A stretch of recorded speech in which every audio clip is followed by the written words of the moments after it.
মনে আছে ব্যারাকপুরের সেই ফেমাস কন্টিনেন্টাল কিউএসআর কথা? আমি কিন্তু তাদের সেকেন্ড আউটলেটটা এক্সপ্লোর করতে চলে এসেছি সোদপুরে। শুরুতেই ট্রাই করেছিলাম এদের বিখ্যাত কোরিয়ান পিৎজা। মিডিয়াম সাইজের দাম পড়েছিল 320 টাকা।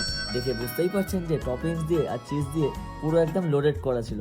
আর উপর থেকে এই যে পপকর্নগুলো ছিল সেটা কিন্তু ছিল একদম ক্রিস্পি আর হালকা স্পাইসেসের একটা ব্যালেন্স। সব মিলিয়ে কিন্তু দারুণ লাগছিল।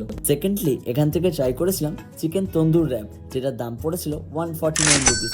এটাও ছিল চিজ আর চিকেনের এতটাই লোডেড, মুখের মধ্যে গিয়ে কিন্তু পুরো মেল্ট হয়ে যাচ্ছিল। আর খেতেও ছিল এক কথায় জাস্ট অ্যামেজিং। এখানকার চিজি স্পাইসি চিকেন গার্লিক ব্রেডটাও কিন্তু কোনো অংশে কম যায় না। দাম পড়েছিল মাত্র 130 টাকা। খেতে ছিল এক কথায় জাস্ট দারুণ।